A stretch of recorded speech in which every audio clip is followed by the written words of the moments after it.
Good morning and welcome to Outnumbered. My name is Ramsey Enoch and I have Christopher Sunday this morning. Good morning, Christopher. Good morning. Good morning, Anthony Nwokolo. Good morning, Ramsey. A happy Monday to all of you. Yeah, same to you. How was your weekend? Beautiful, so beautiful. I had a nice time and I believe Christopher did too. All right, straight to the headlines for today. First paper with me here is the Vanguard newspaper, and above the header I have this headline which says, in Benue, we had more ghost schools, workers, than real ones. Okay. Then another one said how 137 Korega school children, teachers were rescued. Defense headquarters is the one saying this, and the details of this you can get on page 27 of the Vanguard newspaper. Then the big story on the Vanguard says, Niger Delta leaders, stakeholders to federal government, pull army out of Okoma, other Delta Bayelsa communities. I take that again. Pull army out of Okwama, other Delta Bayelsa communities. And I have some riders to that story. The first rider says, to relieve tense situation in the oil region. Another one says, once whoever killed or stole arms, ammunition from soldier to quickly return them. Another rider says the army urges a cooperation of communities to recover stolen rifles. This one says, as Urobo youths appeal against oldie experience, Okwama, all right. Then this one says, IYC denies alleged plans to attack military facility locations.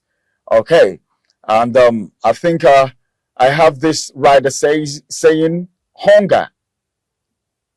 Kano government hails Dangote on palliatives to residents. The details of that you can get on page 9. And finally, from here, a Serap to Tinubu, emulate OT, obey court judgment, stopping pensions to ex-governors. Page 9 is where you get that. Ex-governors' pension to be stopped.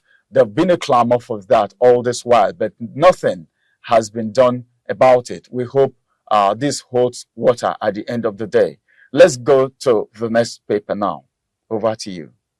All right, from the Guardian newspaper this morning, the big story there is on page 6. Living wage negotiations hobbled by debt for execution by state. And then on page 7, crisis looms in Ondo APC as elders in quotes, insist on preferred governorship aspirants. This is another way elders in states force young politicians, young governors, for them to do their bidding so that they can dictate for him how to spend the state resources. Residents battle hunger over Okuma military crisis. Yes, that story is on page 8 of the Guardian newspaper. Insecurity. Tinubu's government has failed. Enough is enough, says Northern elders. Remember last week I said your people now criticize government based on who is on power. The Northern elders never criticized Buhari's 8 years. Tinubu is barely a year, and they're already saying enough is enough.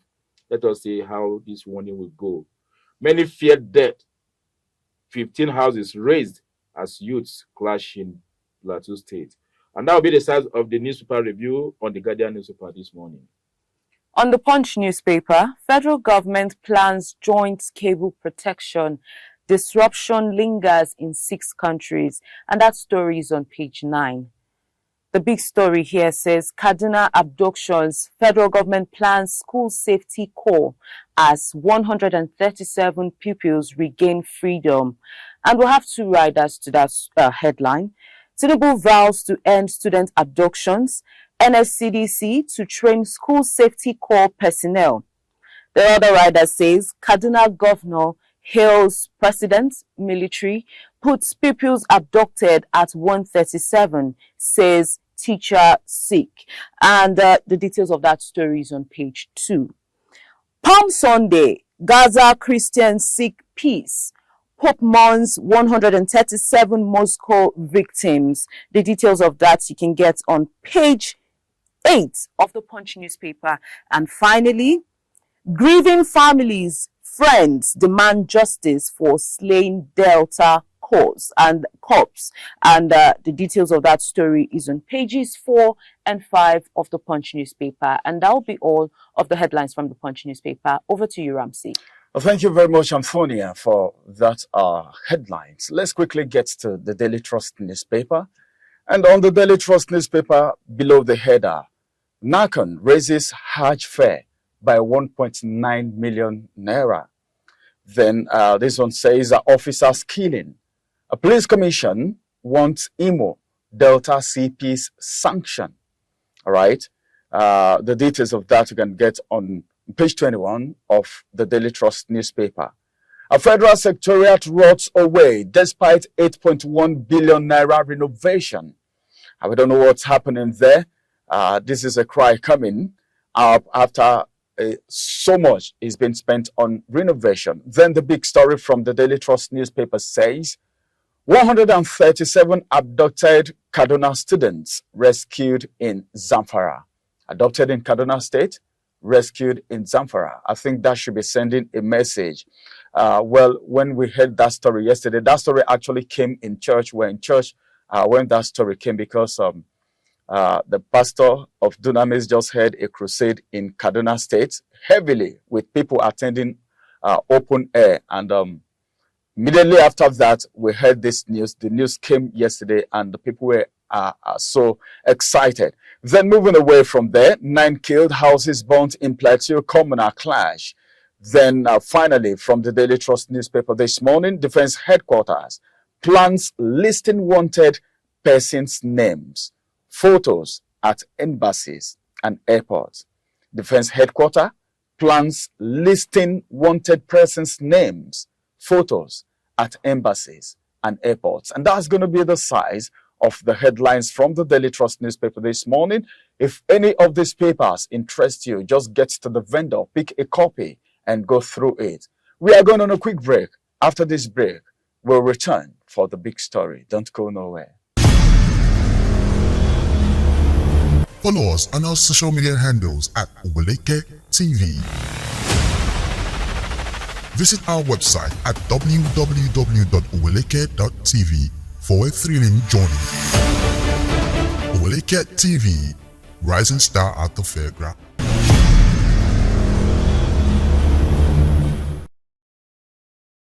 All right, you're welcome back from that break. It is still outnumbered live on your screen, and we are bringing to you straight up the big story. This story is actually big. Well, Christopher took it earlier, and he said something very vital about that, and that is the fact that some of these statements may have political or ethnic background or tune to it. We have this story on page 8 of the Guardian newspaper, which says insecurity. Tinubu's government has failed. Parallel. Enough is enough, says Northern elders. You know, he says something, and I can actually attest to that, that during Buhari's regime, we're not hearing so much complaint from the Northern elders. Rather, they were, I think, trying to sing some form of praises. But then, now it's time for Tinubu. We are not saying Tinubu has done so well. That's not what we're saying. The first time people were complaining, he said, come on, I'm just into the office. Why all of this? And people said, okay, let's give him some more time. But things still get deteriorating. Things is getting worse by today. But for the Northern elders now, to come out and say Tinubu's government has failed. Enough is enough. What do you think should be done? Are you in tune with what the Northern elders have said so far? Let me begin with Antonia this morning. All right. What do you think about this statement coming from the Northern elders? Do you sense some form of ethnicity, or maybe they are trying to say this because Tinubu is not from the North, or you feel With what is happening at this point in time, we can categorically say Tinubu's government has failed. Yeah, I think there are two sides to it. So first one is that no doubt this statement has a political undertone, because from the track, what we've seen from the northern elders over the past administrations, when it's not their person, when it's their person in power, they are silent, and when it's not their person, all hell is let loose. But this does not say that Tinubu's government has been the best so far. We've been having a lot of issues. There have been a lot of people have been crying out. The Northern Elders are not the first sect of Nigerians to cry out and say Tinubu's government is becoming a burden on Nigerians and things are not getting any better. Things keep getting out of hand on a daily basis. So their complaint is not out of place. Just that the timing of the complaint and following that in past administrations, they've been silent. That is what one needs to look carefully into as to why are you speaking up now? We thought you'd remain silent and sing praises of the new administration. All right, thank you, Antonia. Okay, Christopher, as it is, can you say Tinubu's government has failed? In this, if we are to remain within the security issue, I will give Tinubu's government 60%. Okay, over 100. That's a pass mark, of course. Yes, of course. B. Tinubu is just about 10 months in office, yeah. In office, and so for the first time in the history of Nigeria, we have lists of people who are sponsoring insurgency in this country. Buhari's 8 years, we never had something like that. Did the northern elders come out to shout? Late Maitama was the first person that led northern elders to visit Buhari in Aso Rock after Buhari won election in 2015. And he came there and he was talking about justice. Justice. In the 5-minute speech he gave, he mentioned justice about 7 times. Justice to the north. Justice to the north. Justice to the north. As if the former president, what is his name? Jonathan, who handed over peacefully to Buhari, was not fair to the North. If Jonathan had played the kind of politics the North played, Buhari wouldn't have won the election. Jonathan had everything in his hands to win, to announce himself as the winner of the election. But in the interest of peace, he handed it over to Buhari. And in the second election that brought in Buhari was asked if he loses election, is he going to hand over power? He said he will never lose that election. And we all knew that Buhari's second tenure was a rigged election. But that is a digression. What I want to say in essence is that are the Chibok girls not still in the hands of the adopters? And then Tinubu just within, remember I'm not a prophet. Remember I said here about 2 weeks ago. Christopher. Yes, I said here 2 weeks ago that the Obasari that I have studied, the present governor of Kaduna State, is going to collaborate with the federal government and they will bring back those girls. 2 weeks ago, still on this seat. Are they back today or not? They are back. When there is will in government, we should allow that will to prevail. And then we still have, what's her name?